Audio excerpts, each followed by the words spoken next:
Hello friends, welcome to Awdhesh Academy. Friends, today we are going to learn the philosophy of Confucius.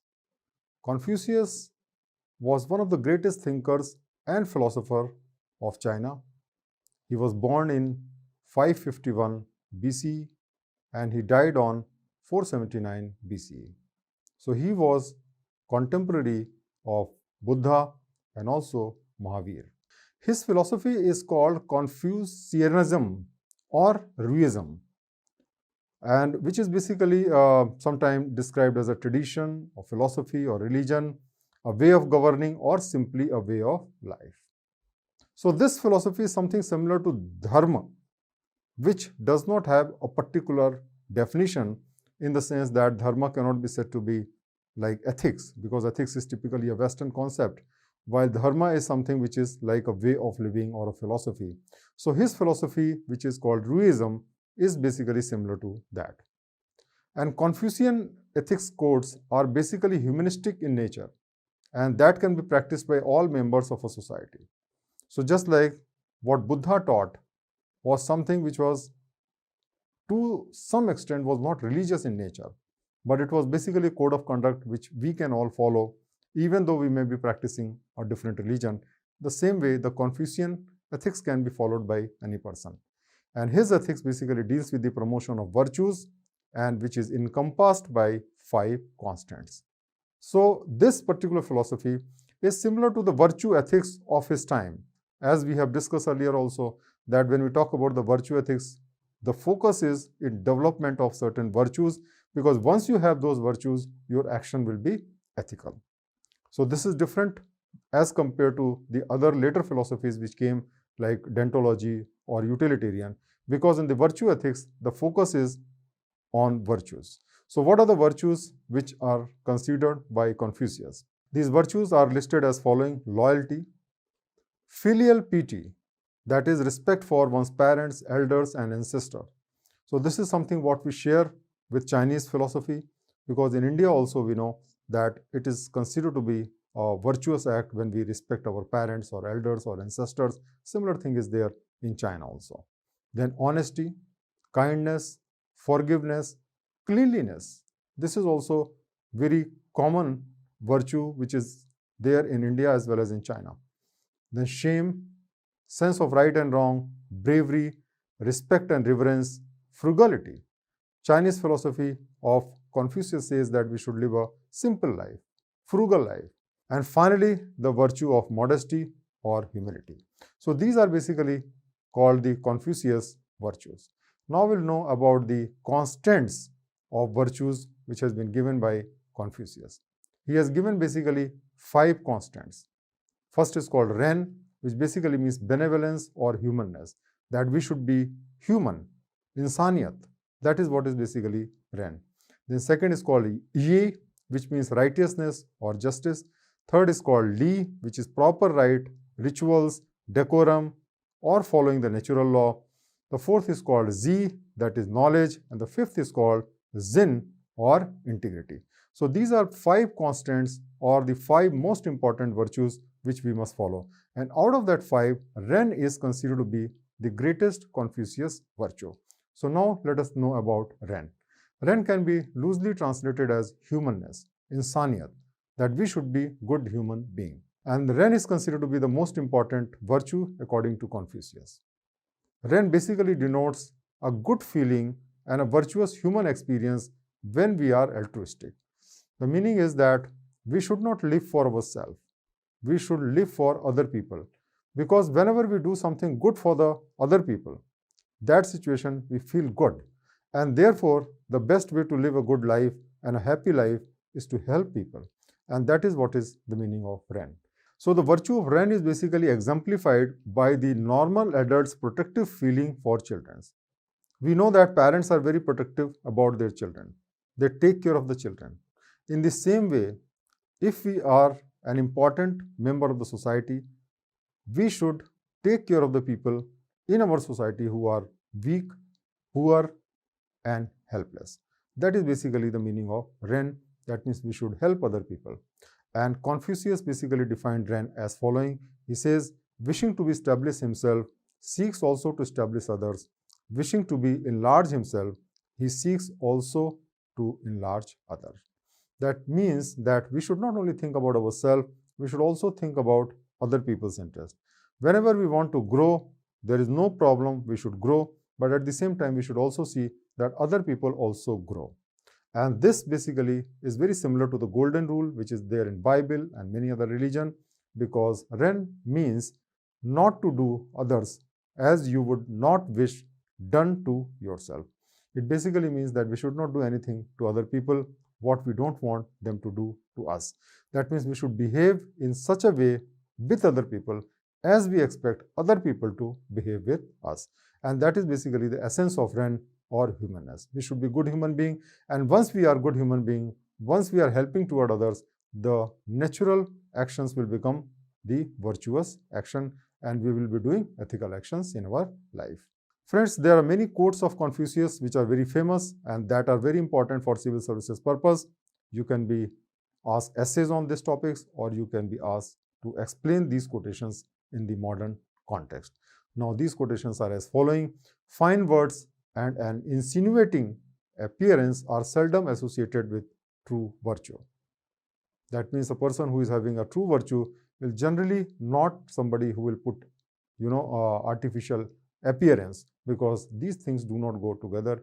He will try to be as real as possible. The superior man thinks always of virtue, the common man thinks of comfort. The virtuous man is driven by responsibility, the non-virtuous man is driven by profit. Virtue is not left to stand alone. He who practices it will have neighbors. That basically means is that if you acquire one set of virtue, then you are going to have other sets of virtues also. So it means that all the virtues are interconnected. Once we acquire one set of virtues, we are going to get other set of virtues also. Our greatest glory is not in never failing, but in rising every time we fall.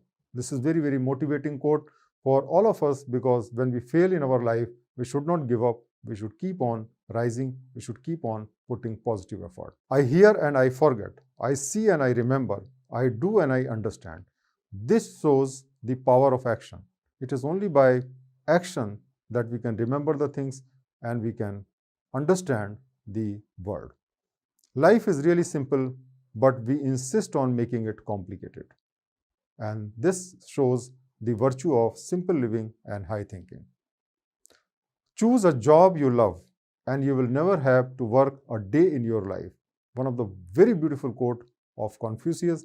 It shows that we should select a job which we love rather than seeking a job for power or money, because if you love what you do, in that situation, you will always enjoy your life. You don't have to work any day in your life. Then the final quote is, it is easy to hate and it is difficult to love. That is how the whole scheme of things work. All good things are difficult to achieve and bad things are very easy to get. And this is a very beautiful quote by Confucius. It says that whatever comes easily to us is generally not something which is good. And whatever good things are there, we have to make an effort to acquire those things. And this is something which is very much important in context of love and in context of anything which is of virtue, because any good things you cannot get unless you work hard upon that. So friends, these quotations are beautiful quotations. You can write the meaning of these quotations in your own words. Thank you very much for watching this lesson.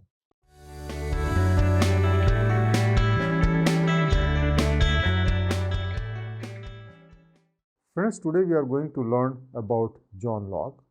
John Locke was an English philosopher and physician, and he is widely regarded as one of the most influential thinker, and is commonly known as the father of liberalism. So we should understand what the philosophical thoughts of John Locke was. The main component of John Locke's philosophy is rationalistic natural law proposition. It has basically three propositions or three parts. The first part is that moral rules are founded on divine, universal and absolute laws. That means moral laws are not arbitrary. It comes because of certain principles which are divine, which are universal, which are absolute. That means we just cannot make anything as moral. It has to be based on certain universal principle. The second is these divine moral laws are discernible by human reason. But it does not mean that these divine laws we cannot find out ourselves. If we reason, we can find out these natural, divine, ethical laws. And the third proposition is, by dint of their divine authorship, these rules are obligatory and rationally discernible as such. That means these divine laws must be followed by all. It is not something which is optional. That means it's not that you can choose a particular moral principle if you want to do it and you will not choose it if you don't want to do it. Everybody has to follow those moral principles because they are divine in origin, in the sense that they are universal. If people don't follow that system, then the society cannot sustain. Now let's understand Locke's hedonism theory.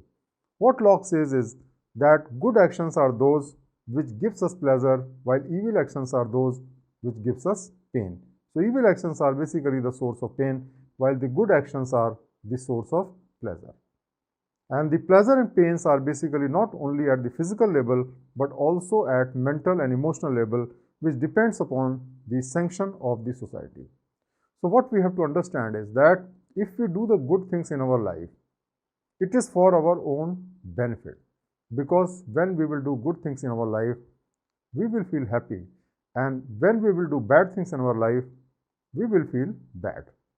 But it is not necessarily that it is physical in nature. It can be mental, it can be spiritual, it can be emotional. Because we are connected with the society. And therefore what happens that if we do something which is wrong morally, we will be condemned by the society. We will suffer the pain accordingly. So society rewards moral actions while punishes the immoral actions, which motivates people to follow the moral path to attain more pleasure. And this is the reason why we should avoid doing the immoral action.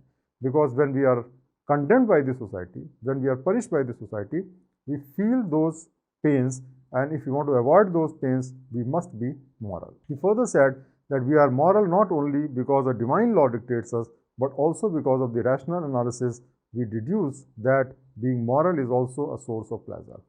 That means the test of the moral law or the ethical attitude of life is that when we will follow those things, we will enjoy more happiness in our life. It will be pleasant to us. And that, of course, is on a sustainable basis. It is quite possible that a moral action may give you some sort of pain in the short run. But on the long run, when we will study, when we will analyze, we will find that only by doing the moral or ethical actions in our life, we can enjoy lasting happiness. And therefore, John Rawls says that there is a reason of morality. We should not blindly follow the moral laws. Rather than that, we should understand why we should be moral. So he says that reason is the primary avenue by which humans come to understand moral rules. Now these moral rules are obligatory set of rules because it reflects the will of the superior authority, that is the collective will of the society. Now sometimes what happens that we feel that this is in my interest and we want to do that, but we forget that what we may be doing according to our interest may not be in the best interest of the society. For example, if somebody, let us say, follow an immoral practice, having extramarital affair or premarital affair, in that situation, that person may be feeling joy, but it can be devastating for the other person, their families, their relationships. All those things will be bad, and therefore what happens that it may be very bad for the society and the society will condemn that. But ultimately, it depends upon the society's condemnation. If society does not condemn a particular act, then it loses sense. That is why he said, without showing a law that commands or forbids, moral goodness will be but an empty sound. And those actions which the schools here call virtues or vices may be the same authority be called by a contrary name in another country. What it means is that a particular set of actions which are sanctioned by the society, which are approved by the society, are ethical and moral because it is good for the society. But if the society does not reward doing such type of action and does not punish the actions which are harmful for the society, it will lose its meaning. Now he also says that the same action can be good in one society because the society promote that, and it may be bad for another society where society does not promote that. For example, individualism. Now individualism is something which may be regarded as a bad thing in context of the Eastern societies, for example, India. And if somebody is individualistic, suppose he does not listen to his parents, marry the girl of his own choice, in that situation the person may be considered wrong. But in the Western countries, individualism is something which is valued. In the same way, we can discuss about other virtues also, which may be accepted in one society, so they are considered good there, and not accepted in another society, and thus considered bad there. So this is what we have to understand, that unless the society promotes such type of good behavior, rewards such type of good behavior, and punish the opposite behavior, the virtues loses its meaning. So people must follow the law of the society which expresses the moral values of the society, because that is what is in the interest of the society. And therefore we have to understand that if we follow those rules, the society becomes stronger, and that will ultimately benefit us. We should understand these laws by using reason, because all moral laws provide pleasure and are beneficial to the individual as well as society. Society and individuals are not different. We are a member of the society, at the same time we are also individual, and therefore if we do the moral things in our life, then it will strengthen the society, and when the society is strengthened, every individual in that society is benefited. And that is how he explained that morality has a reason.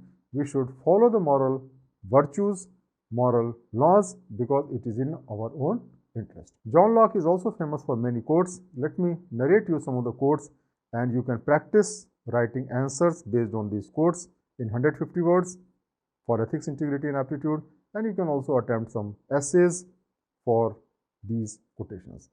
For example, the first quotation is, what worries you masters you. That means if we are worried about something, that means we have become slave of that particular thing.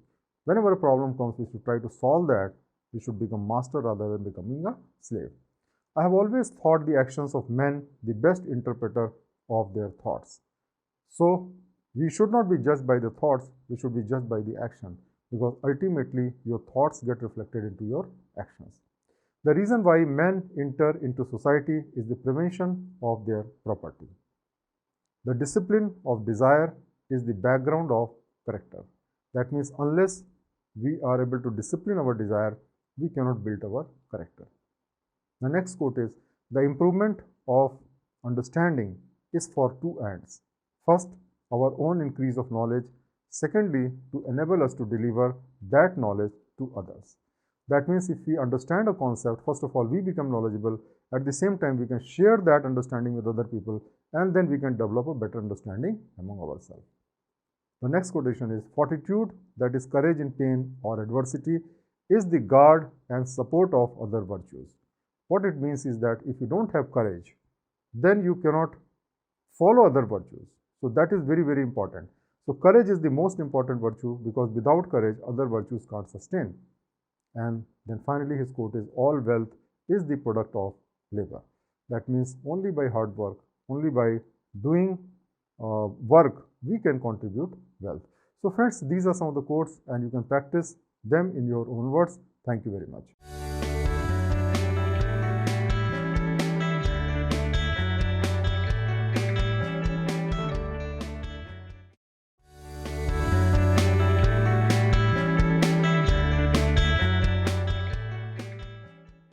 Friends, today we are going to discuss about the ideas of Thomas Hobbes, and he is considered to be one of the founders of the modern political philosophy. He was an English philosopher who has made tremendous contribution in the social contract theory, which is basically based on state of nature. So let us understand the theory of state of nature.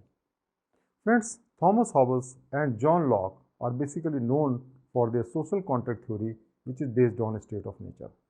Now, what is the meaning of a state of nature?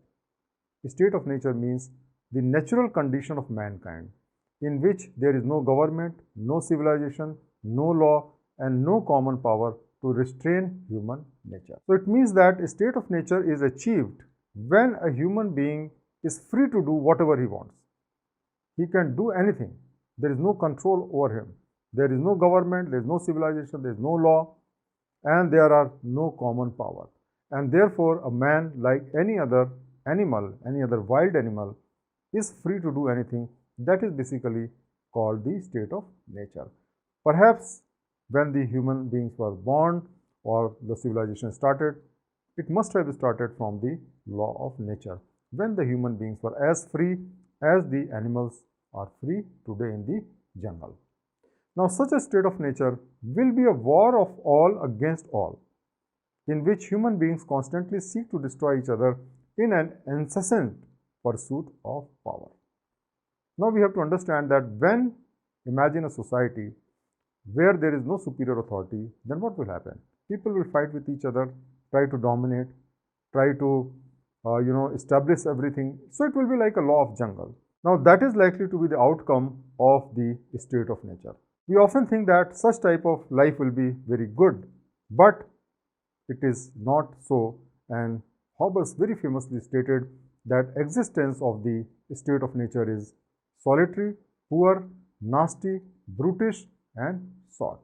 That means if we imagine a society where we have unlimited freedom to do whatever we want, that society is not going to be a better society, but rather it is going to be a worse society where life will be solitary. That means we can't trust anybody, there can be no grouping, there can be no family. It will be poor because we will not be able to develop resources, can't do development. It will be very nasty because people will be fighting with each other, brutish because we will be like animals, and it will be short because people will be destroying each other. So this is what he explained, that the state of nature or the natural life we always want is not something which is good for the society, it is actually bad for the human beings. So he advocated the need of authoritative state. He says that we can't hope to live a better life in the state of nature. As we have already seen, the state of nature will lead to a worse life. Human can live in peace under a sovereign power so as to avoid conflict within the state of nature, which can increase the social conflict. So that is why we require a power, a superior authority, which makes the law and ensures that everybody follows that law. So what Hobbes says is that we should have an authoritative government, because only when there is an authoritative government, it will enforce the law and the society will have peace and people will cooperate with each other. And he says that observation of laws which is made by the state and society is desirable, since that can reduce conflict within the society and achieve common good for all its members. And that is the reason that he says that we must follow all the laws in the society, because only when people will follow the law of the society, they can live peacefully, they can avoid conflict. Let us now talk about the social contract theory which has been given by Hobbes. So as we have already seen that the state of nature is unsustainable for long. In a sustainable society, the individuals agree to relinquish their natural rights to everything and to transfer their self-sovereignty to a higher civil authority or government. So when we talk about the social contract, what we are doing here is that our individual liberty, our individual rights, we are surrendering to some sovereign power. So even though we have a natural right to live the way we want to live, but we surrender those rights of self-sovereignty to some higher civil authority which will take care of the society. And this authority of the sovereign is basically absolute, in the sense that no authority is above the sovereign and that its will is law. That sovereign authority can be a parliament, that sovereign authority can be a president, that sovereign authority can be a king, but the idea is that there should be a sovereign authority, and whatever the law is found by them, that should be followed by all the citizens of the society. And the civil contract basically allows the people to leave the state of nature and enter into civil society, and that is how the civil society is formed. We leave the state of nature, which is the natural state, but enter into a civil society where we have given certain rights to the sovereign power in lieu of the protection which should be given by the king or the sovereign.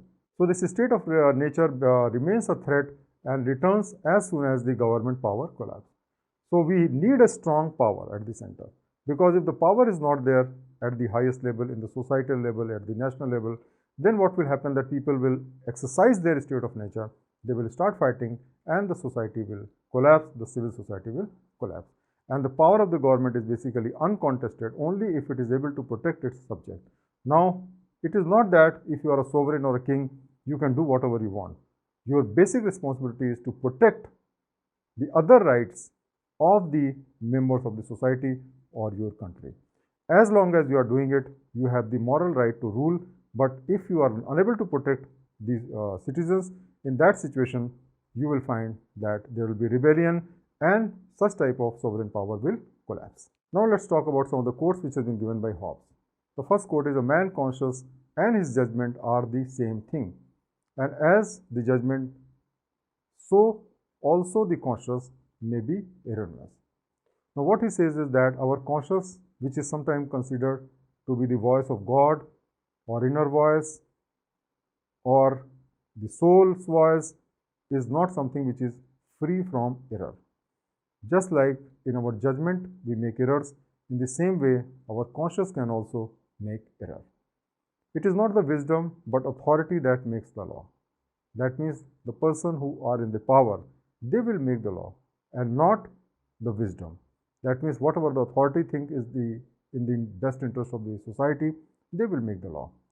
Curiosity is the lust of the mind. Another beautiful quote which says that we enjoy curiosity. If the mind does not have curiosity, it cannot enjoy, it cannot grow.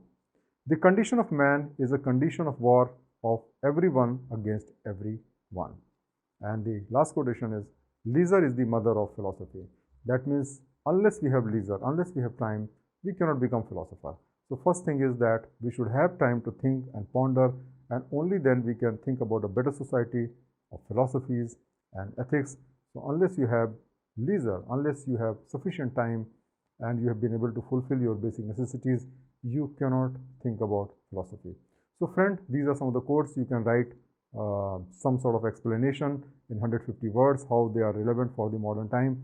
And you can also think about writing essays, if you like, in your own words. Thank you very much for watching this session.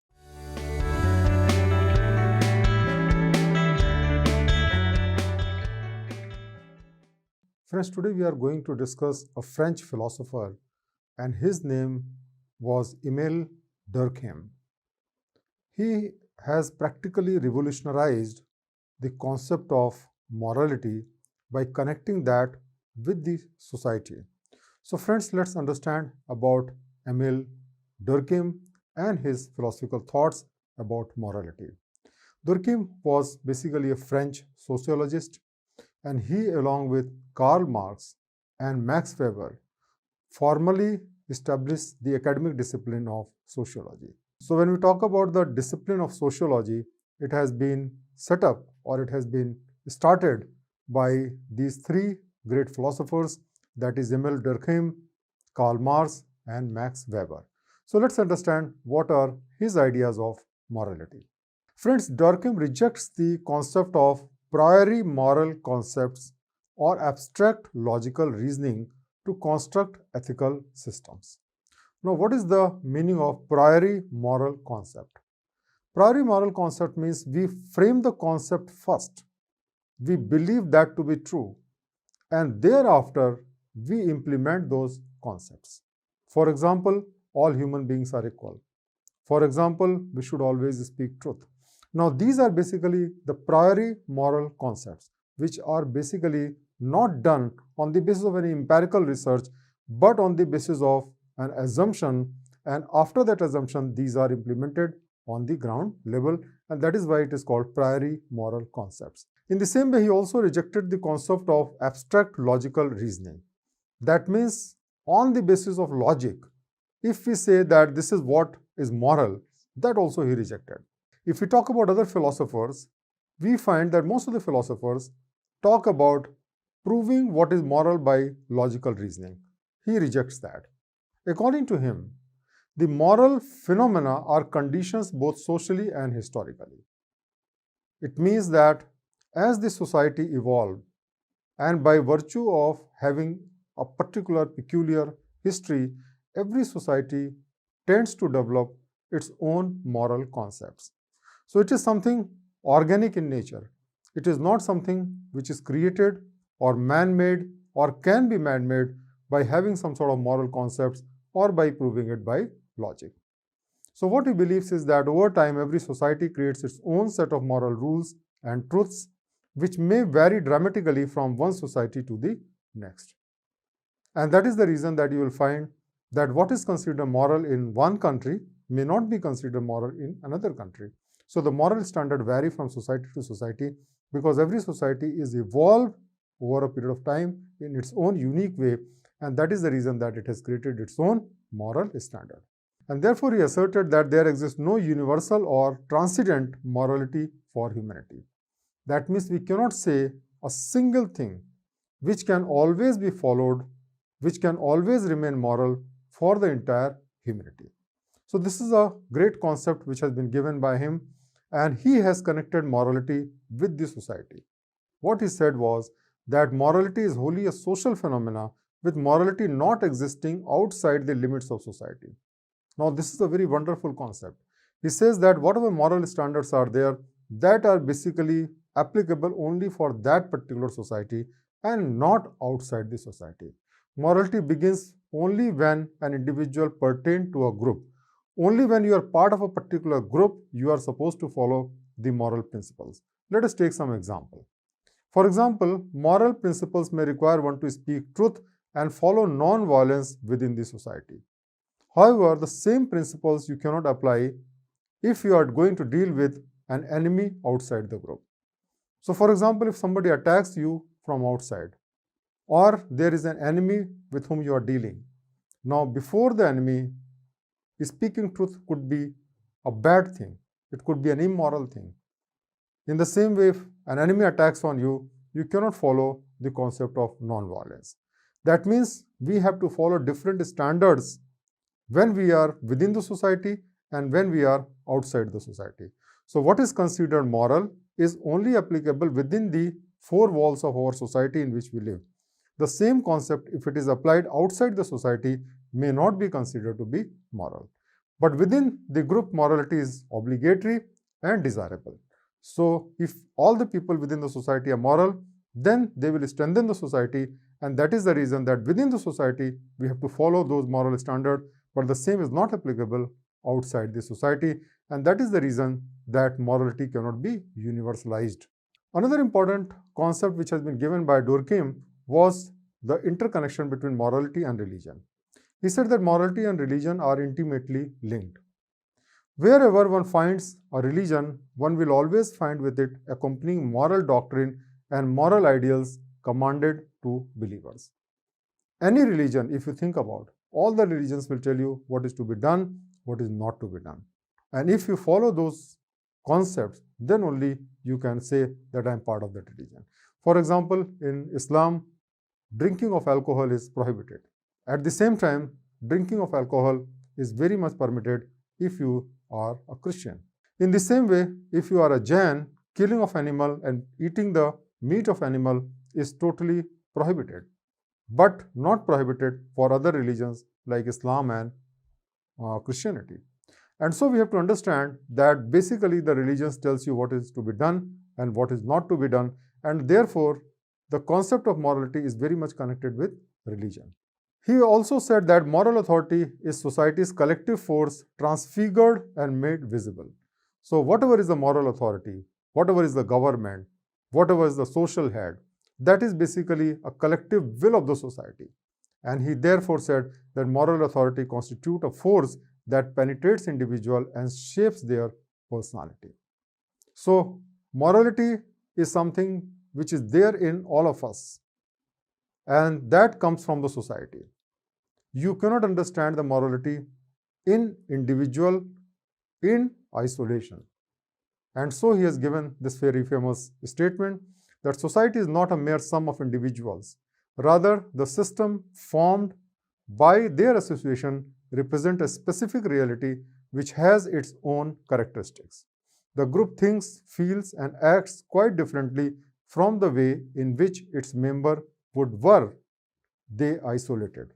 If then we begin with individual, we shall be able to understand nothing of what takes place in the group. What he says by this particular statement is that the group thinking, the team thinking, the organizational thinking is different from the thinking of the individual. So if you are head of the organization, your way of thinking is going to be different than the individual. Imagine, for example, that you are a parent and you have two children. One child is very talented, he is a topper, he gets a very good salary, and the other child is one who is not so talented, he may be unemployed or he may be getting a very poor salary. In this family, the individual child may have their own method of distribution of the wealth, but as a parent who is the head of the family, you will have a very different idea how the wealth should be distributed. You will not think about the individual interest, but you will think about the overall interest of the society. And that is why when we are talking about the morality, we have to think about what is in the overall interest of the society rather than in the interest of individual. So that is basically what is said by the philosopher.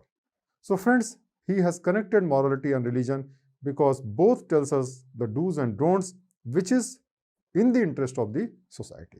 Now, Durkheim has given many quotes, and these quotes represent his views. So if you understand these quotes, you understand his philosophy also better. Moreover, these quotes can be asked to explain in the ethics paper, or even essays can be asked on these topics. So let's discuss some of the quotes of Durkheim. When man discovered the mirror, he began to lose his soul. This particular quote tells us that when we discover the mirror, that means when we become individualistic, in that situation, we faced spiritual decline because we started thinking only about our own interest and not in the interest of other people. If you don't have the mirror, you will definitely have more emphasis on other people. But if you have a mirror, you are more focused on your own self. Man cannot become attached to higher aims and submit to a rule if he sees nothing above him to which he belongs. To free him from all social pressure is to abandon him to himself and demonize him. That means whenever we do something good, we do because there is something which is above us. That means when our goal is high, for example, when we are working for the family, we are better person. When we are working for the society, we are even better. When we are working for the nation, we are at the best. That means when we attach ourselves with a higher goal, then our actions become better and more moral. We do not condemn it because it is a crime, but it is a crime because we condemn it. That means that what we call crime is something what the society condemns. That means what is against the interest of the society. If the same thing become in the interest of the society will not condemn that, and that will not be crime. Let's take the next quote. Man is a moral being only because he lives in a society. Let all social life disappear and the morality will disappear with it. That means society has a very, very important role to play as far as developing moral standards in the individual is concerned. If religion has given birth to all that is essential in the society, it is because the idea of society is the soul of religion. Now, if you talk about the religion, every religion tries to create a society where people follow a same practice, same beliefs, so that they can live in harmony with each other. So friends, these quotes you can write in your own words. You can write how they are relevant in the present context, and I can give you my own views about your answers. You can also attempt writing some short essays on these topics. Thank you very much.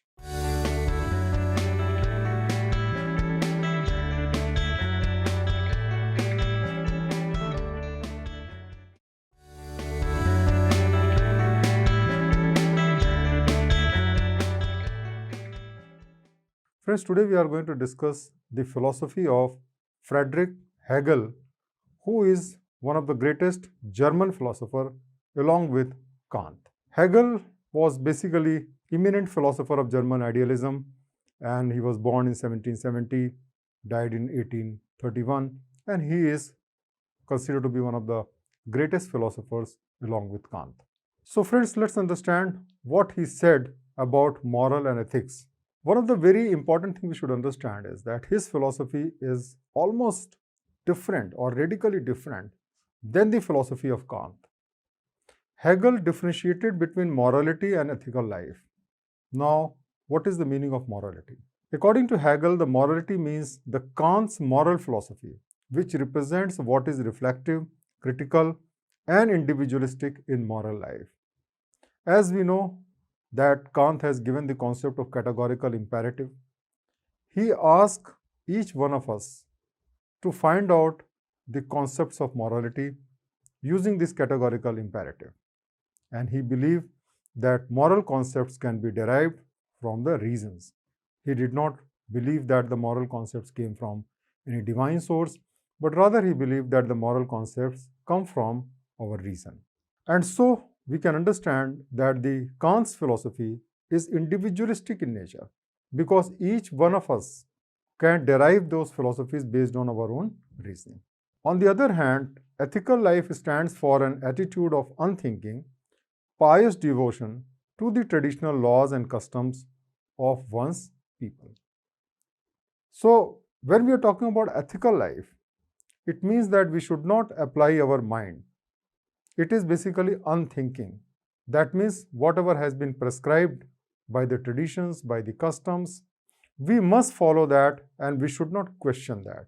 So in this way, we can see that morality and ethical life are two different things. While morality is individualistic, ethics is something which comes from the society.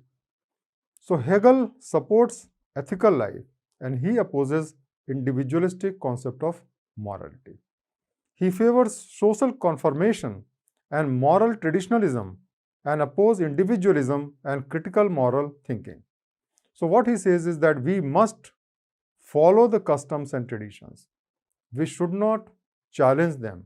We should not apply reasons and logic to see whether they are right or wrong, because if you want a harmonious society, each member of the society must follow the culture and tradition. So that is something what he favored. So as we can see that Hegel was supportive of the ethical life and he was not supportive of the individual morality. So let's now understand the concept of evolution of the ethical values. Now what he says is that the ideas of morality are social and historical in nature, which evolve over a period of time.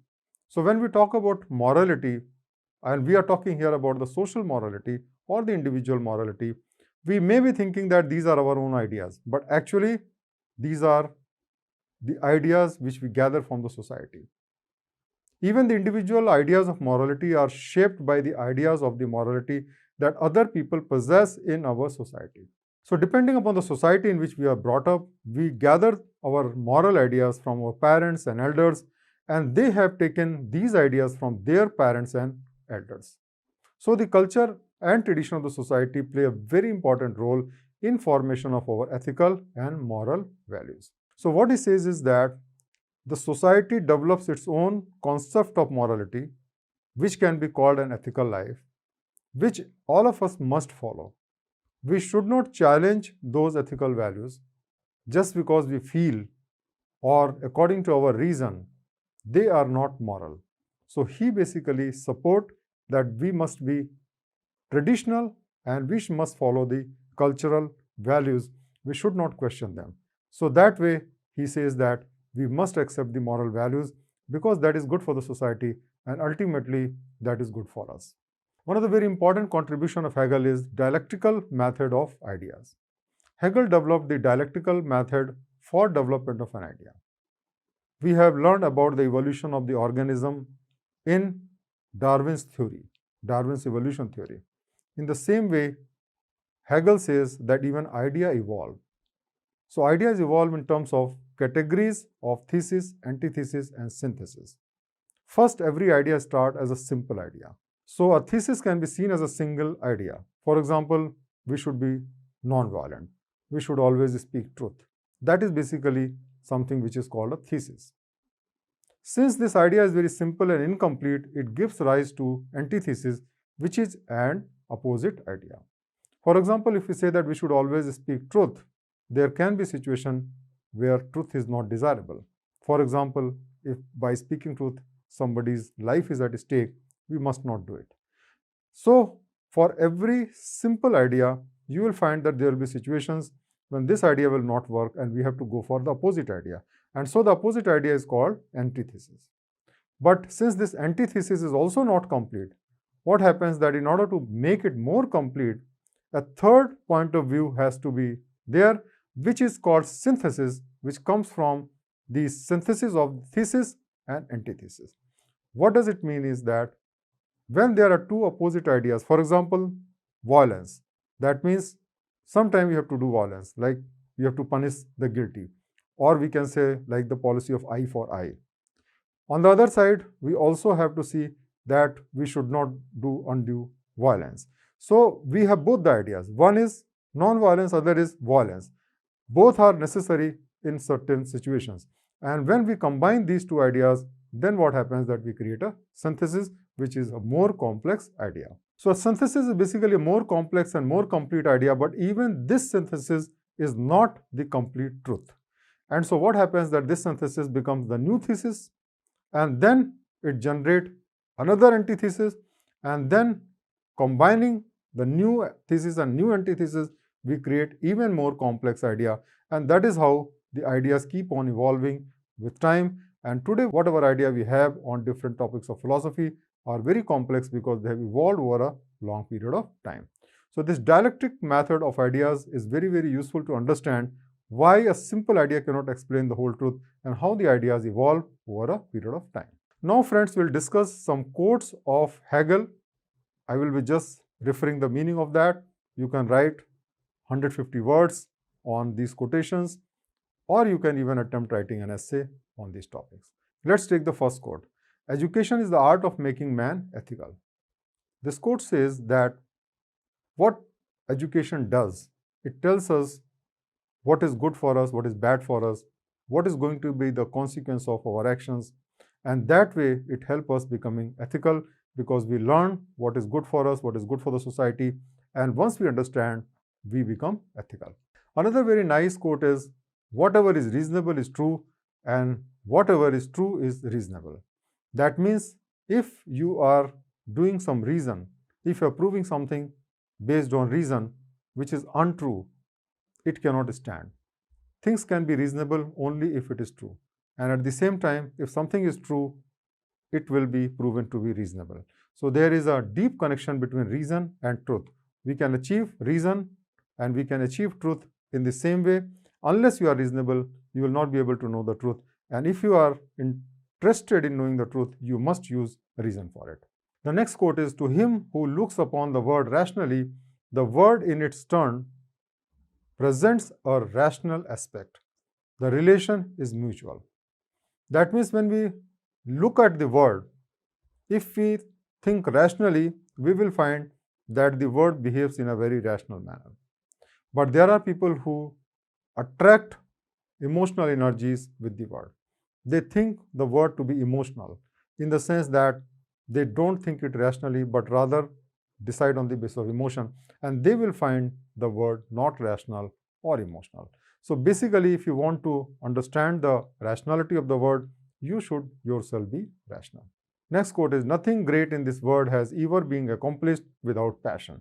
This is a very simple quote, interesting quote, that unless we have passion, energy, desire, we can't achieve anything great. The valor that struggle is better than the weakness that endures. That means even if we struggle while doing a courageous job, taking risk in life, that is better than if we succumb to our weaknesses and don't do anything. Next quote is, if you want to love, you must serve. If you want freedom, you must die. That basically means that we have to see that we can get love only by service. If you don't serve the people, you will not get love. At the same time, there is a cost to be paid for freedom. And if you want freedom, you must be willing to die. Unless you are willing to take that risk, you can't enjoy freedom. Next quote is, truth in philosophy means that concept and external reality correspond. which means that philosophy helps us understand the external reality in a very conceptual manner. If our concept, which is developed by our philosophy, is not akin to the real world, then it is useless. That means our philosophy and concept must be in tune with the reality. The next quote is, "We learned from history that men never learned anything from history." What he says is that if you look at the history, you will find that the same mistakes are repeated again and again. And that shows that we fail to learn from the experience of our history. Finally, another quote is, "Genuine tragedies in the world are not conflicts between right and wrong, they are conflict between two rights." It is a very, very interesting quote because it tells us that whenever there is a conflict, both people think that they are on the right side. And that is why it is always a conflict between right. And this, in a way, helps us understand that it is because we are not able to define what is right. We are not able to understand what is right. That is why there is a conflict. If the same concept of right is popular all over the world, the conflict can be greatly reduced. So friends, we can learn the philosopher by his quotation also. We have discussed the basic thoughts of Hegel, and I hope that you got a good idea about that. Thank you very much.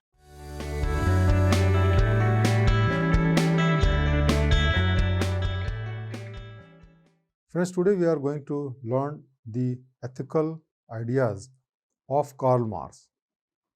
Karl Marx is one of the very famous personalities of the world. We know about him, and we know that he was a great revolutionary thinker whose work basically inspired the foundation of many communist regimes in the 20th century. We know that Soviet Russia was formed on the basis of his philosophy of communism. And not only Soviet Russia, but several countries emerged who followed the philosophy of Karl Marx. So he was the father of socialism, you can say. He was basically a materialistic who focused on facts rather than on consciousness as the source of morality. And he said very clearly, it is not the consciousness of men that determines their existence, but on the contrary, it is their social existence that determines their consciousness. So what he says is that depending upon the social structure in which we are living, we develop our conscience. So we should understand that suppose we are rich, our conscious or inner voice will be different. If we are poor, our consciousness will be different. So these consciousnesses are developed on the basis of our status in the society, rather than thinking that this consciousness will determine our existence in the society. He was basically an atheist, and he considered religion as the opium of masses.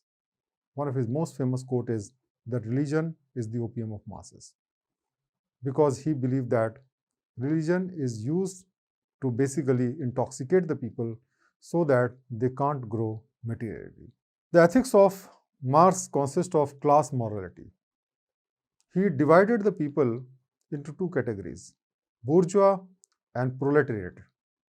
So he says that there are two classes, bourgeois, that means the owner of the means of production, and proletariat, which is the working class. And he said that there is an inherent conflict between these two classes. So we cannot imagine that the same set of values are going to govern these two classes. The policy of the bourgeois is one of the exploitation, and they have no concern about the problems of the proletariat.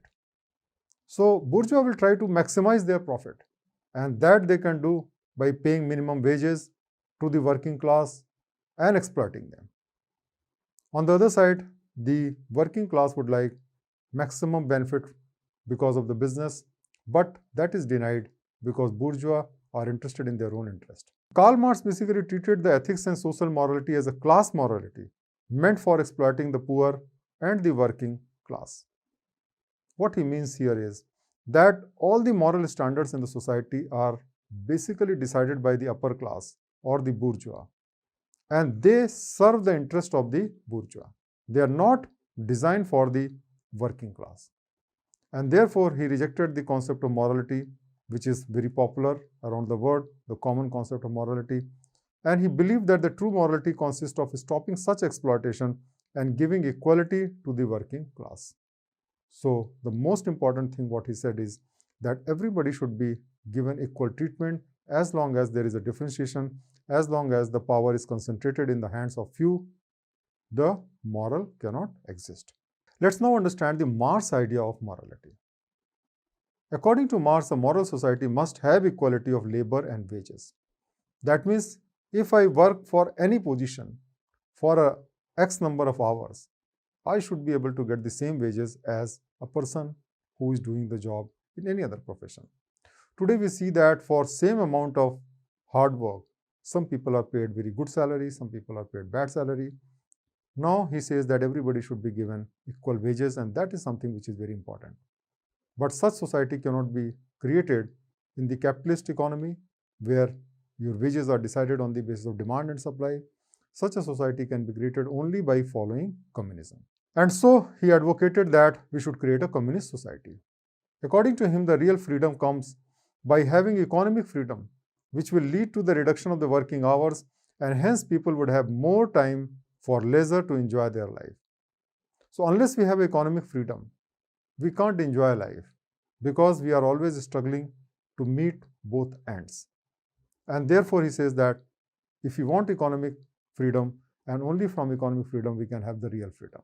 And that means we should reduce the working hour so that people have more time, and we should increase the salary so that people can have more resources at their command to enjoy their life. Now that is not going to happen if we have the capitalist type of system. And so he advocated the control of community in a society by the establishment of the communist regime.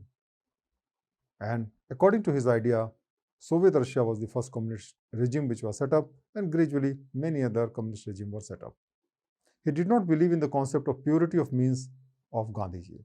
As we remember that Gandhiji said that you can achieve the good end only by following the good means, but he believed that by any means you should be able to achieve the good end. Means are immaterial. So he advocated following any means, including revolt, violence, and armed conflict, to achieve the communist state. So he says that you can't achieve a great end by following all the ordinary or all the right means. For any means, if you can achieve the good end, that is justifiable. So to that extent, his philosophy was very different from the philosophy of Gandhiji. Let us now discuss some of the famous quotes of Karl Marx. The first quote is, "The first requisite of happiness of the people is the abolition of religion." He considered religion as the greatest means of exploitation of the masses. He called it opium of the masses. And so he says that if we want true happiness, we have to abolish the religion. Worker of the word unite, you have nothing to lose but your chains. This is a very famous slogan also. He says that all the workers, if they unite, then only they can get their rights.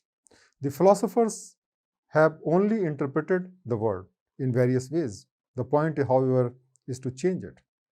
Now, this is basically emphasizing the importance of action. Even if you understand something is right or something is wrong, you cannot change the reality unless you take action. So this is what is the message in this quote. The history of all previous societies has been the history of class struggle. And he believed that there is always a class struggle between the people who have all the resources and the people who are poor. And so we have to understand that this struggle cannot be avoided unless there is an equality. Men make their own history, but they do not make it as they please. It is true that we decide our own destiny, we make our own history, but then whatever happens is a combination of multiple factors. And therefore, sometimes what happens that whatever direction we want to take, it does not take. That means history starts with something, but ultimately it may end at something. So for example, socialist regime started, but ultimately you have seen that socialist regime did not acquire the type of equality which Karl Marx thought. Maybe you have more dictatorship over there. So you start with something, but ultimately what happens is something which is not in your control. Another very important quote is, revolutions are the locomotive of history. The history is changed by revolution, and so we must do revolution if we want to change the status quo. If you are unhappy with the state of affairs, we must do revolution. So friends, today we have learned about the ethical ideas and the political ideas of Karl Marx. I hope that you got good understanding of that. Please try writing the answers which are given in the practice Q session. Thank you very much.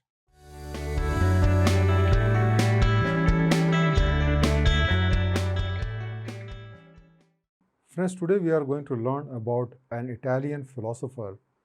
His name was Niccolo Machiavelli. He is one of the very famous philosophers who has spoken about the hard truths of politics, and his ideas are world famous. So let's understand what are the ideas, ethical or unethical, of Machiavelli. Friends, Niccolo Machiavelli was born in 1469 and he died in 1527.